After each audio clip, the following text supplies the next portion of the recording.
Taluk ದಂಡಾಧಿಕಾರಿಗಳಾದ Shrimati K N ಸುಜಾತಾರವರ ನೇತೃತ್ವದಲ್ಲಿ ಘಟ್ಟಕಾಮದೇನಹಳ್ಳಿ ಗ್ರಾಮ ಪಂಚಾಯತಿ ವ್ಯಾಪ್ತಿಯ ಕೂಡಗಲ್ಲು ಗ್ರಾಮದಲ್ಲಿ ಜಿಲ್ಲಾಧಿಕಾರಿಗಳ ನಡೆ ಹಳ್ಳಿಯ ಕಡೆಯೊಂದಿಗೆ ಗ್ರಾಮ ವಾಸ್ತವ ಕಾರ್ಯಕ್ರಮವನ್ನು ಹಮ್ಮಿಕೊಳ್ಳಲಾಗಿತ್ತು.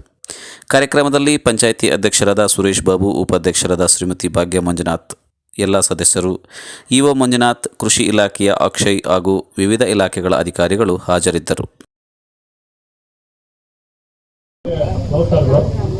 ಒಂದು ಮುಖ್ಯವಾದ ವಿಷಯ ಅಂದ್ರೆ ಮದ್ಯದ ಅಂಗಡಿಯಲ್ಲಿ ಟೈಮಿಂಗ್ಸ್, ಬೆಳಗ್ಗೆ ಟೈಮಿಂಗ್ ಏನು, ಈವ್ನಿಂಗ್ ಟೈಮಿಂಗ್ ಏನು ಅಂತ. ಬೆಳಗ್ಗೆ 8 ಗಂಟೆಗೆ ತೆಗೆದಿರ್ತಾರೆ. ಇವರು ಬೆಳಗ್ಗೆ ಕೆಲ್ಸಕ್ಕೆ ಹೋಗುವಾಗ ಅಲ್ಲಿ ಹೋಗ್ಬಿಟ್ಟು ನೋಡಿದ ತಕ್ಷಣ ಕೆಲ್ಸಕ್ಕೆ ಹೋಗಲ್ಲ. ಅದ್ರ ಅಲ್ಲಿ ಹೋಗ್ಬಿಟ್ಟು ಅವ್ರು ಏನ್ ಬೇಕು ಮಾಡ್ಕೊಂಡು ಮತ್ತೆ ಹೋಗಿ ಬಂದ್ಬಿಡ್ತಾರೆ. ಟೈಮಿಂಗ್ ಏನೋ ಅವ್ರದ್ದು ಫಸ್ಟ್ ಬಸ್ಸಿನಲ್ಲಿ ಇದು ತುಂಬಾ ಇಂಪಾರ್ಟೆಂಟ್. ನಾವು ನೋಡ್ತಾ ಇರ್ತೀವಿ, ಬರ್ತಾನೆ ಖುಷಿಯಾಗಿ ಬೆಳಗ್ಗೆ ಎದ್ದು ಇಬ್ಬರು ಬಟ್ಟೆ ಹಚ್ಕೊಂಡು ಕೆಲ್ಸಕ್ಕೆ ಹೋಗಿ ಇಬ್ಬರು ಎತ್ಕೊಂಡು ಹೋಗ್ತಾ ಇರ್ತಾರೆ. ಅಲ್ಲಿ ಹೋಗ್ಬಿಟ್ಟು ನೋಡಿದ ತಕ್ಷಣ ಅಲ್ಲಿ ನೋಡಿ ಮತ್ತೆ ಹೋಗಿ ಬಂದ್ಬಿಡ್ತಾರೆ. ಇದ್ರ ಬಗ್ಗೆ ಸ್ವಲ್ಪ ಗಮನ ತಗೊಂಡು ನಾನು ಸದ್ಯ ಬದಲು ಒಂದ್ಸತಿ ಕಂಪ್ಲೇಂಟ್ ಮಾಡಿದ್ದೇನೆ. ಮತ್ತೆ ಇದನ್ನ ಯಾರು ಅದನ್ನ ಮಾಡ್ತಾರೆ ನಾವು ಸುಮ್ಮನೆ ಆಗ್ಬಿಟ್ರೆ ಇದ್ರ ಬಗ್ಗೆ ಇವತ್ತು ಇದಕ್ಕೆ ಕುತೂಹಲವಾಗಿ ಎಲ್ಲ ಮಧ್ಯದಲ್ಲಿ ಹೇಳ್ತಿದ್ರೆ ಇದಕ್ಕೊಂದು ಪರಿಹಾರ ಸಿಗಲೇಬೇಕು. ಇಲ್ಲಾಂದ್ರೆ ಮತ್ತೆ ನಾನು ಇದು ಸಮಗ್ರವಾಗಿ ನಿಮಗೆ ಕಂಪ್ಲೇಂಟ್ ಮತ್ತೆ ಮಾಡ್ತೀನಿ ನಾನು.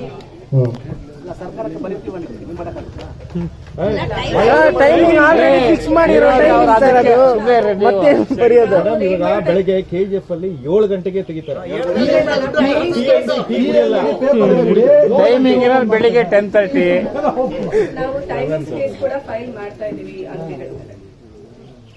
ಈಗ CL2 ಬಂದ್ಬಿಟ್ಟು ಬರೀ ಪಾರ್ಸಲ್ ತರ ತಗೊಂಡೋಗೋದು.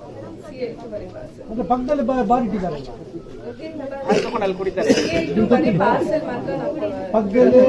ಪಕ್ಕದಲ್ಲೇ ಅಂಗಡಿ ಇರುತ್ತಲ್ಲ ಮೇಡಮ್, ಅದನ್ನೆಲ್ಲ ಏನ್ ಕ್ರಮ? ಎಷ್ಟಿದೆ ಮೇಡಮ್ ಟೈಮಿಂಗ್ ಏನಿದೆ ಅದು ಹೇಳ್ಬಿಡಿ ಮೇಡಮ್. ನೀವು 10:30 ಸರ್. CL7, CL9, CL11C ಅಂತ ಒಂದೊಂದಕ್ಕೆ ಒಂದೊಂದು ಟೈಮಿಂಗ್ಸ್ ಇದೆ. ಸೊ ಅಪ್ರಾಕ್ಸ್ ಜನರಲ್ ಆಗಿ ಹೇಳ್ಬೇಕಂದ್ರೆ 10 to midnight 11:30 ವರೆಗೂ ಓಪನ್ ಇರುತ್ತೆ. CL7, CL2 ಬಂದ್ಬಿಟ್ಟು 10:30.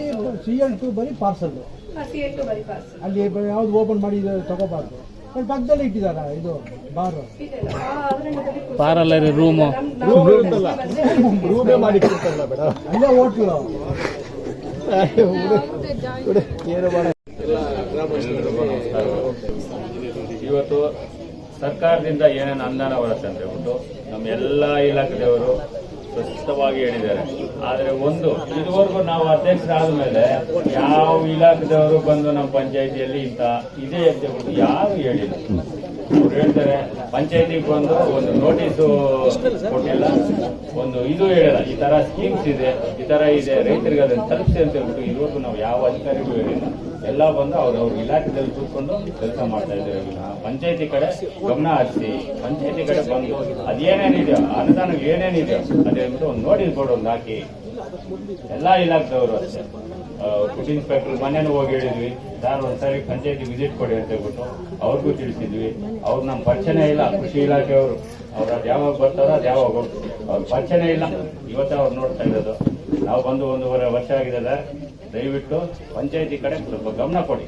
ಅದೇನೇನು ನಿಮ್ಮ ಅನುದಾನ ಏನೇನು ಬರುತ್ತೋ ಪಂಚಾಯತಿಗಳಲ್ಲಿ ಒಂದು ನೋಟಿಸ್ ಬೋರ್ಡ್ ಒಂದು ಹಾಕಿ. ಸ್ವಲ್ಪ ಎಲ್ಲ ನಾವು ಜನಗಳಿಗಾದ್ರೂ ತಿಳಿಸ್ತೀವಿ. ನಿಮ್ಮ ಹತ್ರ ಬರೋದಕ್ಕೆ ಅವ್ರು ಭಯ ಪಡ್ತಾರೆ, ಅಲ್ಲಿ ಹೋಗ್ಬೇಕು, ಅವ್ರೇನು ಮಾಡಲ್ಲ ಸರ್ ಅಂತ ಹೇಳ್ಬಿಟ್ಟು ಪಂಚಾಯತಿಗೆ ಬರ್ತಾರೆ ಜನ. ಪಂಚಾಯತಿಗೆ ಬರುವಾಗ ಅದನ್ನು ಜನಗಳಿಗಾದ್ರೂ ತಿಳಿಸ್ತೀವಿ. ದಯವಿಟ್ಟು ಮುಂದಿನ ದಿನಗಳಲ್ಲಿ ಏನಿದೆಯೋ ಸ್ಕೀಮ್ಸ್ ಏನಿದೆಯೋ ಅದನ್ನು ದಯವಿಟ್ಟು ಪಂಚಾಯತಿ ಗಮನ ಸ್ವಲ್ಪ ತನ್ನಿ ಸರ್, ದಯವಿಟ್ಟು. ನಮಸ್ಕಾರಗಳು ಸರ್, ದಯವಿಟ್ಟು. ಈ ವೇದಿಕೆ ಮೇಲೆ ಆಸೀನರಾಗಿರತಕ್ಕಂತಹ ಎಲ್ಲ ತಾಲೂಕು ಮಟ್ಟದ ಅಧಿಕಾರಿಗಳೇ, ಸಿಬ್ಬಂದಿಗಳೇ, ಸಾರ್ವಜನಿಕರೇ ಹಾಗೂ ಈ ಗ್ರಾಮ ಪಂಚಾಯಿತಿಯ ಅಧ್ಯಕ್ಷ, ಉಪಾಧ್ಯಕ್ಷರು ಮತ್ತು ಸದಸ್ಯರು ಹಾಗೂ ಎಲ್ಲ ಪತ್ರಿಕಾ ಮಾಧ್ಯಮದವರಿಗೆ ನನ್ನ ನಮಸ್ಕಾರಗಳು. ನಾವು ಈ ದಿನ ಈ ಕೂಡಗಲ್ ಗ್ರಾಮದಲ್ಲಿ ಗ್ರಾಮ ವಾಸ್ತವ್ಯ ಅಂತ ಒಂದು ಕಾರ್ಯಕ್ರಮನ ಆಯೋಜನೆ ಮಾಡ್ಕೊಂಡಿದ್ದೀವಿ. ಇದು ಒಂದು ಸರ್ಕಾರದ ಒಂದು ಯೋಜನೆ ಆಗಿದೆ. ಇದು ಪ್ರತಿ ಶನಿವಾರ, 3ನೇ ಶನಿವಾರ ನಮ್ಮ ತಾಲೂಕಲ್ಲಿ ಯಾವ್ದನ್ನ ಒಂದು ವಿಲೇಜ್ ನ ಸೆಲೆಕ್ಟ್ ಮಾಡಿಕೊಂಡು ಬೆಳಗ್ಗೆ 11 ಗಂಟೆಯಿಂದ ಹಿಡಿದು ಸಂಜೆ 5 ಗಂಟೆವರೆಗೂ ಸಮೇತ ಎಲ್ಲ ಇಲಾಖೆ ಅಧಿಕಾರಿಗಳು ಸಮೇತ ಅಲ್ಲೇನೆ ಗ್ರಾಮ ವಾಸ್ತವ್ಯ ಹೂಡ್ಬೇಕಾಗುತ್ತೆ. ಅದರಲ್ಲಿ ನಮ್ಮ ಕಂದಾಯ ಇಲಾಖೆ ಅಂತಂದ್ರೆ ಏನು ಅಂತಂದ್ರೆ ಬರ್ತ್ ಸರ್ಟಿಫಿಕೇಟ್ ಇಂದ ಹಿಡಿದು ಡೆತ್ ಸರ್ಟಿಫಿಕೇಟ್ ವರೆಗೂ ಕೊಡುವಂತ ಒಂದು ಮದರ್ ಡಿಪಾರ್ಟ್ಮೆಂಟ್ ಅಂತಾನೆ ಹೇಳ್ಬೋದು ನಮ್ಮ ಕಂದಾಯ ಇಲಾಖೆ. ಈಗ ಎಕ್ಸಾಂಪಲ್ಗೆ ಮದರ್ ತಾಯಿ ಅಂತಂದ್ರೆ ಯಾವ ರೀತಿ ಅಂತಂದ್ರೆ ಮಗು ಹುಟ್ಟಿದಾಗಿಂದ ಹಿಡಿದು ಅದನ್ನ ಸ್ಕೂಲ್ಗೆ ಹೋಗೋವರೆಗೂ ಅದ್ರ ಮದುವೆ ಆಗಿ ಮತ್ತೆ ಅದ್ರ ಜವಾಬ್ದಾರಿಗಳು ಯಾವ ತರ ನೋಡ್ಕೊಳ್ಳುತ್ತೆ ಅದೇ ರೀತಿ ನಮ್ಮ ಕಂದಾಯ ಇಲಾಖೆ. ಎಕ್ಸಾಂಪಲ್ ಹೇಳ್ಬೇಕು ಅಂತಂದ್ರೆ ಈಗ ಸಾರ್ವಜನಿಕರಿಗೆ ಯಾವುದೇ ಒಂದು ಮೂಲ ಸೌಲಭ್ಯ ಮತ್ತೆ ಯಾವುದೇ ಒಂದು ಕೆಲಸ ಆಗಬೇಕು ಅಂತಂದ್ರೂ ಸಮೇತ ಅದು ನಮ್ಮ ರೆವಿನ್ಯೂ ಇಲಾಖೆಯಿಂದಾನೇ ಆಗ್ಬೇಕಾಗುತ್ತೆ. ಎಕ್ಸಾಂಪಲ್ಗೆ ಒಂದು ಡೆತ್ ಸರ್ಟಿಫಿಕೇಟ್ ಬೇಕು ಅಂತಂದ್ರೂ ಸಮೇತ, ಒಂದು ಜಮೀನಿನ ಪಹಣಿ ಬೇಕು ಅಂದ್ರು, ಮತ್ತೆ ವಿಧವಾ ವೇತನ ಆಗ್ಬೋದು, OAP ಅಂದ್ರೆ ಓಲ್ಡ್ ಏಜ್ 65 ವರ್ಷ ವಯಸ್ಸಾಗಿರೋರಿಗೆ ಅದು ಪೆನ್ಷನ್ ಬರಬೇಕು ಅಂತಂದ್ರೆ ಸುಮಾರು ಒಂದು ನಮ್ಮ ಡಿಪಾರ್ಟ್ಮೆಂಟ್ ಇಂದ ಒಂದು 40 ಸರ್ಟಿಫಿಕೇಟ್ ಸ್ಕೀಮ್ಸ್ ಇದಾವೆ. ಬಟ್ ಅದನ್ನೆಲ್ಲ ಹೇಳ್ಬೇಕು ಅಂತಂದ್ರೆ ಪಾಪ ತಾವು ಬೆಳಗ್ಗೆಯಿಂದ ಸುಮಾರು ಜನ ನಮ್ಗೆ ಅಪ್ಲಿಕೇಶನ್ ಕೊಡೋದಕ್ಕೆ ಕಾಯ್ಕೊಂಡಿದ್ದೀರಾ. ಆದ್ರಿಂದ ಸಂಬಂಧಪಟ್ಟಂತ ನಿಮ್ಗೆ ಗೊತ್ತಿರೋ ಪ್ರಕಾರ ನಾಡ್ ಕಚೇರಿಗಳಲ್ಲಿ ಈಗಾಗಲೇ ನಾವು ಯಾವ್ಯಾವ ಸೌಲಭ್ಯ ಸಾರ್ವಜನಿಕರಿಗೆ ಸಿಗುತ್ತೆ ಮತ್ತೆ ಅದ್ರ ಬಗ್ಗೆ ಏನೇ ಡಾಕ್ಯುಮೆಂಟ್ಸ್ ಕೊಡಬೇಕು ಅಂತ ಆಲ್ರೆಡಿ ನಾವೊಂದು ನೋಟಿಸ್ ಬೋರ್ಡ್ಗೆ ನಾವು ಹಾಕಿದೀವಿ. ಆ ನೋಟಿಸ್ ಬೋರ್ಡ್ ಅಲ್ಲಿ ನೋಡ್ಕೊಂಡು ತಮಗೆ ಅಪ್ಲಿಕೇಶನ್ ಕೊಡೋದಕ್ಕೆ ಆನ್ಲೈನ್ ಅಲ್ಲೇ ಎಲ್ಲ ಈಗ ಯಾವ್ದು ಸಮೇತ ನಾವು ಮ್ಯಾನ್ಯಲ್ ಆಗಿ ಕೊಡ್ತಾ ಇಲ್ಲ, ಪ್ರತಿಯೊಂದು ಸಮೇತನೂ ಆನ್ಲೈನ್ ಅಲ್ಲೇ ಕೊಡ್ತಾ ಇರುವಂತ ಸೌಲಭ್ಯಗಳೇ ಇದಾವೆ. ನಾವು ಮೊನ್ನೆ ಅಂತಂದ್ರೆ ಈಗ ನಮ್ಮ ಯಲ್ಲಪ್ಪ ಅವರು ಹೇಳಿದ್ರು, ನಾವು ಫಸ್ಟ್ ಬಂದು ಅವ್ರನ್ನ ಕೇಳಿದ್ವಿ, ಈ ತರ ಕೂರ್ಗಲ್ ವಿಲೇಜ್ ಅಲ್ಲಿ ನಾವು ಗ್ರಾಮ ವಾಸ್ತವ್ಯ ಮಾಡ್ತೀವಿ, ಅದಕ್ಕೆಲ್ಲ ಸ್ವಲ್ಪ ನಿಮ್ ಸಹಕಾರ ಬೇಕು ಅಂತ ಹೇಳಿದಕ್ಕೆ ಆಯ್ತು ಮೇಡಮ್, ಖಂಡಿತ ನಾವಾಗ್ಲಿ ನಮ್ಮ ಗ್ರಾಮಸ್ಥರ ಅಧ್ಯಕ್ಷರು ಉಪಾಧ್ಯಕ್ಷರು ಎಲ್ಲಾ ಸೇರಿ ನಿಮಗೆ ನಮ್ಮ ಸಂಪೂರ್ಣವಾದ ಬೆಂಬಲ ಕೊಡ್ತೀವಿ, ತಾವು ಮಾಡ್ಬೋದು ಅಂತ ಹೇಳಿದ್ರು. ನಾವು ಒಂದು ವಾರದ ಮುಂಚೆನೆ ನಾವು ಬಂದಿದ್ವಿ, ಇಲ್ಲಿ ಬಂದ್ಬಿಟ್ಟು ಈ ತರ ನಿಮ್ ಸಮಸ್ಯೆಗಳು ಏನಾನ ಇತ್ತು ಅಂತಂದ್ರೆ ಅವ್ರ ಕೈಯಲ್ಲಿ ಕೊಡಿ, ಎಲ್ಲಪ್ಪ ಅವ್ರ ಕೈಯಲ್ಲಿ ಕೊಡಿ. ಜೊತೆಗೆ ನಮ್ಮ ಡಿಪಾರ್ಟ್ಮೆಂಟ್ ಅಫಿಷಿಯಲ್ದು ಸಮೇತ ನಾವು ತಾಲೂಕು ಆಫೀಸರ್ ಮೀಟಿಂಗ್ ಮಾಡಿದ್ವಿ. ಮಾಡ್ಬಿಟ್ಟು ಈ ವಿಲೇಜ್ ಅಲ್ಲಿ ಏನನ್ನ ಆಯಾ ಡಿಪಾರ್ಟ್ಮೆಂಟ್ ಸಂಬಂಧಪಟ್ಟಂಗೆ ಏನನ್ನ ಸಮಸ್ಯೆಗಳಿದೆಯಾ ಅಂತ ಹೇಳಿ ಮುಂಚೆನೆ ಹೋಗಿ ನೀವು ತಿಳ್ಕೊಂಡು ಅವ್ರ ಸಮಸ್ಯೆನ ಬಗೆಹರಿಸಬೇಕು ಅಂತ ಹೇಳ್ಬಿಟ್ಟು ಅಂತಾನು ನಾವು ಮೀಟಿಂಗ್ ಮಾಡಿ ಹೇಳಿದ್ವಿ. ಅದ್ರಲ್ಲಿ ಈಗಾಗ್ಲೇ ಎಲ್ಲಾರು ಇಲ್ಲ ಆ ವಿಲೇಜ್ ಅಲ್ಲಿ ಏನು ಸಂಬಂಧಪಟ್ಟಂಗೆ ಏನು ಸಮಸ್ಯೆಗಳಿಲ್ಲ. ಜೊತೆಗೆ ಅವತ್ತು ನಾವು ಬಂದಿದ್ದ ದಿವಸ ಒಂದ್ ಮಳೆಯಿಂದ ಏನೋ ಒಂದ್ ಬೆಳೆ ಏನೋ ನಷ್ಟ ಆಗಿತ್ತು, ಅಂದ್ರೆ ಈ ಕಡೆ ರೋಡಲ್ಲಿ ಇಬ್ಬರು ರೈತರದೇನೋ ಬೆಳೆ ನಷ್ಟ ಆಗಿತ್ತು. ಅದಕ್ಕೆ ಅದನ್ನ ಆಲ್ರೆಡಿ ಈಗ ನಮ್ಮ ವಿಲೇಜ್ ಅಕೌಂಟೆಂಟ್ ಇಂದ ರಿಪೋರ್ಟ್ ತಗೊಂಡು ಕನ್ಸರ್ನ್ ಡಿಪಾರ್ಟ್ಮೆಂಟ್ ಇಂದ ನಾವು ಕಳ್ಸಿಕೊಟ್ಟಿದೀವಿ ಅದನ್ನ. ಬಟ್ ಅವ್ರ ಕಡೆಯಿಂದ ಎಷ್ಟು ಪರಿಹಾರ ಬರುತ್ತೋ ಅದನ್ನ ನೆಕ್ಸ್ಟ್ ನಾವು ಅವ್ರಿಗೆ ಎಲ್ಲಾನು ಸಮೇತ ಯಾವ್ದು ಚೆಕ್ ಮೂಲಕ ಕೊಡ್ತಾ ಇಲ್ಲ, ದುಡ್ಡನ್ನ ಬರೀ ಆನ್ಲೈನ್ ಪೇಮೆಂಟ್ ಮಾಡ್ತಾ ಇದೀವಿ. ಅದೇ ರೀತಿ ಈಗ ಒಂದು ಸ್ಮಶಾನದೊಂದು ಸಮಸ್ಯೆ ಇದೆ ಅಂತ ಹೇಳ್ತಿದ್ದಾರೆ, ಸ್ಮಶಾನ ಅಲ್ಲ ರೋಡ್ದೊಂದು ಒತ್ತುವರಿ ಆಗಿದೆ ಅಂತ ಹೇಳ್ತಿದ್ದಾರೆ. ಅದಕ್ಕೆ ಸಂಬಂಧಪಟ್ಟಂಗೆ ಈಗಾಗಲೇ ನಮ್ಮ ಸರ್ವೇಯರು ಇವತ್ತು ಬಂದಿದ್ದಾರೆ. ಅದನ್ನ ಈಗ ಸರ್ವೆ ಮಾಡಿಸ್ಬಿಟ್ಟು ರೋಡ್ ಎನ್ಕ್ರೋಚ್ಮೆಂಟ್ ನ ರಿಮೂವ್ ಮಾಡಿಸ್ತೀವಿ. ಜೊತೆಗೆ ಬೇರೆ ಬೇರೆ ತರದ ಈಗ ತಾವೆಲ್ಲ ಗೊತ್ತಿರ್ಬೋದು, ಈಗಾಗಲೇ 65 ವರ್ಷ ಆಗಿರೋರ್ಗೆ ಯಾರಿಗಾನ ಪೆನ್ಷನ್ ಏನನ್ನ ಮಾಡ್ಕೊಟ್ಟಿಲ್ಲ ಅಂತಂದ್ರೆ ದಯವಿಟ್ಟು ಅದು ಅರ್ಜಿಗಳು ಸಮೇತ ತಗೊಬಂದು ಅದಕ್ಕೆ ತಮ್ಗೆ ಗೊತ್ತು ಡಾಕ್ಟರ್ ಸರ್ಟಿಫಿಕೇಟ್ ಹಾಕ್ಬೇಕು, ರೇಷನ್ ಕಾರ್ಡ್ ಇರ್ಬೇಕು, ಆಮೇಲೆ ಆಧಾರ್ ಕಾರ್ಡ್ ಇರ್ಬೇಕು. ಅದನ್ನೆಲ್ಲ ಹಾಕಿ ನೀವು ನಮ್ಗೆ ತಂದು ಕೊಟ್ರೆ ಅದನ್ನ ನಾವು ನಿಮ್ಗೆ ಓಲ್ಡ್ ಏಜ್ ಪೆನ್ಷನ್ ಆಗ್ಬೋದು, ಅಥವಾ ಫಿಸಿಕಲ್ ಹ್ಯಾಂಡಿಕ್ಯಾಪ್ಡ್ ಪೆನ್ಷನ್ ಇರ್ಬೋದು, ವಿಡೋ ಪೆನ್ಷನ್. ಮತ್ತೆ ಅದೇ ರೀತಿ ಯಾರನ್ನ ಒಬ್ರು ಫ್ಯಾಮಿಲಿಯಲ್ಲಿ ದುಡಿಯುವಂತ ವ್ಯಕ್ತಿ ಯಾರನ್ನ ತೀರ್ಕೊಂಡಿದ್ರೆ ಅವರಿಗೆ ನಮ್ಮ ಸರ್ಕಾರದಿಂದ ಒಂದು 25,000 ರೂಪಾಯಿ ದುಡ್ಡು ಕೊಡ್ತೀವಿ. ಅಂದ್ರೆ NSAP ಅಂತ ಬರುತ್ತೆ, ರಾಷ್ಟ್ರೀಯ ಕುಟುಂಬ ನೆರವು ಯೋಜನೆ ಅಂತ. ಆ ತರದ್ದು 25,000 ರೂಪಾಯಿ ಅವ್ರಿಗೂ ಬರುತ್ತೆ. ಆ ತರದ್ದು ಏನನ್ನ ನಿಮ್ ಫ್ಯಾಮಿಲಿ ಒಂದ್ ವೇಳೆ ಯಾರನ್ನ ಒಬ್ರು ಡೆತ್ ಆಗಿದ್ರು ಅಂತಂದ್ರೆ ಅವ್ರಿಗೆ ಒಂದು 5,000 ರೂಪಾಯಿ ಅದನ್ನು ಸರ್ಕಾರದಿಂದ ಸೌಲಭ್ಯ ಸಿಗುತ್ತೆ ನಿಮ್ಗೆಲ್ಲಾರು. ಈ ತರದ್ ಏನನ್ನ ನಿಮ್ಗೆ ಗೊತ್ತಿಲ್ಲ ಅಂತ ಹೇಳ್ಬಿಟ್ಟು ಅಂತಂದ್ರೆ ಈಗ ಯಾರೋ ಕೇಳಿದ್ರು, ಈಗ ನಮ್ಮ ಅಧ್ಯಕ್ಷರು ಹೇಳಿದ್ರು ಆ ಕನ್ಸರ್ನ್ ಡಿಪಾರ್ಟ್ಮೆಂಟ್ ಅವ್ರನ್ನ ನಾವು ಇವತ್ತೇ ನೋಡ್ತಾ ಇದೀವಿ ಅಂತ. ಅದಕ್ಕೂ ಒಂದ್ ಕಾರಣ ಇದೆ. ಯಾಕೆ ಅಂತಂದ್ರೆ ಈಗ ಅವರು ಪ್ರತಿ ಹಳ್ಳಿಗೂ ಹೋಗಿ ವಿಸಿಟ್ ಮಾಡಿ ಹೇಳೋದಕ್ಕಾಗೋದಿಲ್ಲ ನಮ್ಗೆ ನಮ್ ಡಿಪಾರ್ಟ್ಮೆಂಟ್ ಇಂದ ಇಂತ ಸೌಲಭ್ಯ ಕೊಡ್ತೀವಿ ಅಂತ. ಆ ಉದ್ದೇಶದಿಂದಾನೇ ಸರ್ಕಾರ ಮಾಡಿರುವಂತ ಯೋಜನೆ ಇದು. ಅಂದ್ರೆ ಜಿಲ್ಲಾಧಿಕಾರಿಗಳ ನಡೆ ಹಳ್ಳಿ ಕಡೆ ಅಂತ. ಅದನ್ನ ಪ್ರತಿ ತಾಲೂಕಿಗೂ ಸಮೇತ ಜಿಲ್ಲಾಧಿಕಾರಿಗಳು ಬರಕ್ ಆಗೋದಿಲ್ಲ. ಆ ಒಂದು ಉದ್ದೇಶಕ್ಕೋಸ್ಕರ ಇಡೀ ಡಿಪಾರ್ಟ್ಮೆಂಟ್ ಅಂದ್ರೆ ಈಗ ಕಂದಾಯ ಇಲಾಖೆ ನಾವು ತಹಶೀಲ್ದಾರ್ ಇರ್ಬೋದು, ಈಗ ಬೇರೆ ಬೇರೆ ಇಲಾಖೆಗಳೆಲ್ಲ ಇದಾರಲ್ಲ ಸಂಬಂಧಪಟ್ಟಂತ ತಾಲೂಕು ಮಟ್ಟದ ಅಧಿಕಾರಿಗಳು ಅವರೆಲ್ಲ ಸಮೇತನೂ ಬರ್ತಾರೆ. ಈ ಒಂದು ಉದ್ದೇಶಕ್ಕೋಸ್ಕರನೇ ನೀವು ಬರೋದಿಕ್ಕೆ ಆಗೋದಿಲ್ಲ ಆಫೀಸ್ಗಳಿಗೆ ಅನ್ನೋ ಉದ್ದೇಶಕ್ಕೋಸ್ಕರ ನಮ್ಮ ಅಧಿಕಾರಿ ಸಿಬ್ಬಂದಿ ವರ್ಗದವರೆಲ್ಲ ಸಮೇತ ನಿಮ್ಮ ಹಳ್ಳಿಗೆ ನಾವು ಬಂದಿರೋದು. ಆದ್ರಿಂದ ನಿಮ್ಮದು ಏನನ್ನ ಸಮಸ್ಯೆಗಳಿತ್ತು ಅಂತಂದ್ರು ಸಮೇತ ತಾವೇ ನೇರವಾಗಿ ನಮ್ಮನ್ನ ಸಂಪರ್ಕ ಮಾಡಿ ನಿಮ್ ಸಮಸ್ಯೆಗಳನ್ನ ಬಗೆಹರಿಸ್ಕೊಳ್ಳಿ.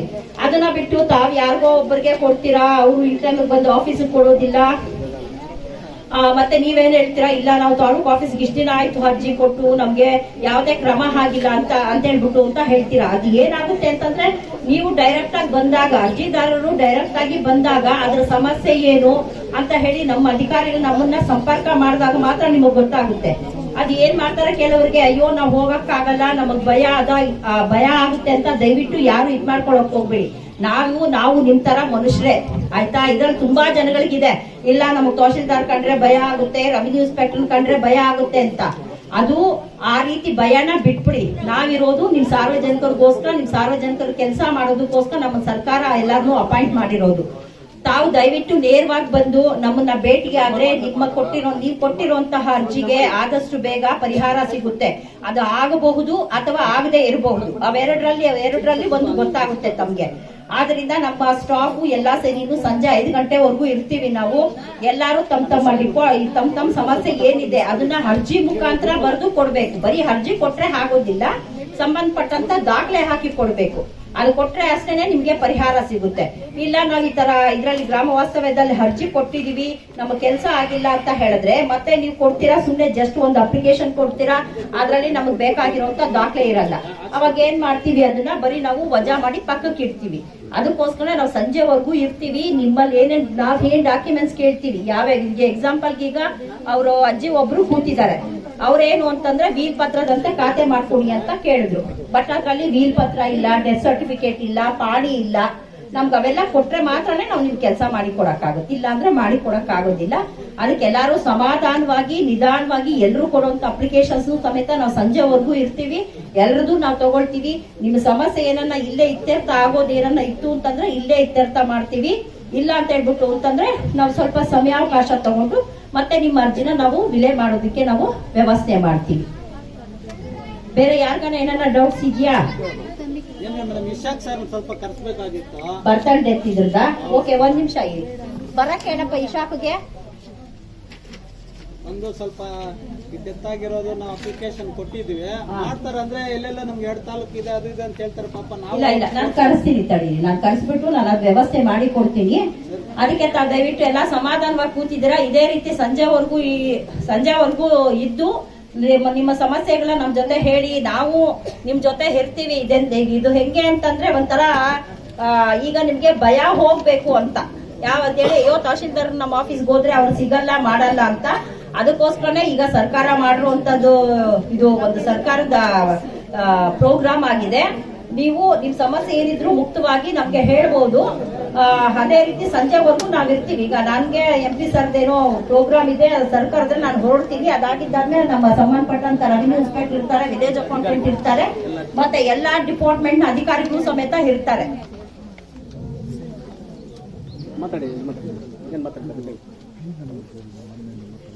ಅಲ್ಲ, 1 ನಿಮಿಷ. ತಾತ ಅವ್ರು P ನಂಬರ್ ಕೇಳ್ತಾ ಇದಾರೆ. P ನಂಬರ್ ಅಷ್ಟು ಬೇಗ ಆಗುವಂತದ್ದಲ್ಲ.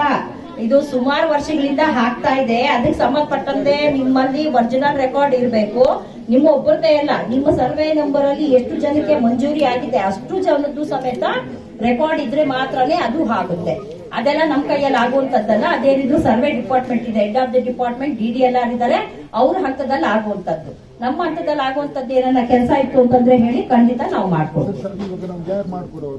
ಅಲ್ಲ, ಮಾಡ್ಕೊಡೋರು ಅಂದ್ರೆ ನಿಮ್ದು ಸಿಂಗಲ್ ಆಗಿ ಆಗೋದಿಲ್ಲ, ಅದು ಸರ್ಕಾರದ ಯೋಜನೆ. ಅದು ನಾವು ಸಿಂಗಲ್ ಆಗಿ ನಿಮ್ ರೆಕಾರ್ಡ್ ಎಲ್ಲ ಮಾಡಿ ಕಳ್ಸೋದಕ್ಕಾಗಲ್ಲ. ನೀವು ಅಪ್ಲಿಕೇಶನ್ ಕೊಟ್ಟಾಗ ನಿಮ್ಮ ಸರ್ವೆ ನಂಬರ್ ಅಲ್ಲಿ ಫಸ್ಟ್ ನಿಮ್ಗೆ ಮಂಜೂರಿ ಆದಾಗ 10 ಜನಕ್ಕಾಗಿದ್ಯಾ, 5 ಜನಕ್ಕಾಗಿದ್ಯಾ, 2 ಎಲ್ಲರದ್ದು ಸಮೇತ ದಾಖಲೆ ತಗೋಬೇಕು. ದಾಖಲೆ ತಗೊಂಡು ಒಟ್ಟಿಗೆ ಎಲ್ಲರದ್ದು ಮಾಡ್ತಾರೆ ಹೊರತು ಸಿಂಗಲ್ ಆಗಿ ಮಾಡೋದಿಲ್ಲ. P ನಂಬರ್ ತೆಗೆಯುವಂತದ್ದು ಅದು ತುಂಬಾ ಪ್ರೋಸೆಸ್ ಇದೆ. 190 ಎಕರೆ ಇದೆ ಮೇಡಮ್. 190 ಎಕರೆನು P ನಂಬರ್ ತೆಗೆಯೋದಿಕ್ಕೆ ವ್ಯವಸ್ಥೆ ಮಾಡ್ತಾರೆ ಗೌರ್ಮೆಂಟ್. ಇದೊಬ್ಬರೇ ಸಪರೇಟ್ ಆಗಿ ತೆಗಿಯಲ್ಲ. 23 ಜನಕ್ಕೆ ಮಂಜೂರಾಗಿರೋದು.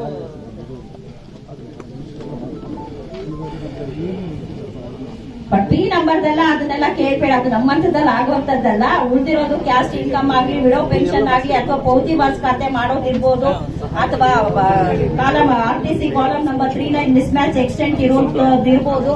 ನಮ್ಮ ಹಂತದಲ್ಲಿ ಆಗುವಂತದ್ದು, ಅಥವಾ ಯಾವ್ದನ್ನ ಸ್ಮಶಾನ ಕಿಶಾನ ಒತ್ತುವರಿ ಆಗಿತ್ತು ಅಂತಂದ್ರೆ ಅದನ್ನ ಬಿಡಿಸ್ಕೊಳ್ಳೋದಿರ್ಬೋದು. ಆ ತರದ್ದು ನಮ್ಮ ಲೆವೆಲ್ ಅಲ್ಲಿ ಆಗುವಂತ ಕೆಲಸಗಳನ್ನ ನೀವು ಹೇಳಿದ್ರೆ ಖಂಡಿತ ನಾವು ಮಾಡ್ಕೊಡ್ತೀವಿ.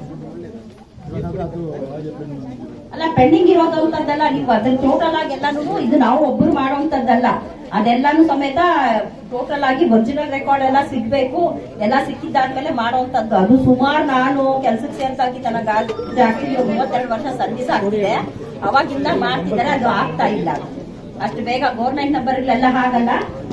ಬಟ್ ಬೇರೆ ಇನ್ನೇನ ಇತ್ತು ಅಂತಂದ್ರೆ ಹೇಳಿ, ಯಾಕಂದ್ರೆ ಬೇರೆ ಇನ್ನೇನ ನಮ್ಮ ಡಿಪಾರ್ಟ್ಮೆಂಟ್ ಸಂಬಂಧಪಟ್ಟಂಗೆ ಏನನ್ನ ಡೌಟ್ಸ್ ಇತ್ತು ಅಂತಂದ್ರೆ ಕೇಳಿ. ಕೆರೆ ಒತ್ತುವರಿ ಆಗಿದ್ಯಾ? ಆಯ್ತು, ಬಿಡಿಸಿ.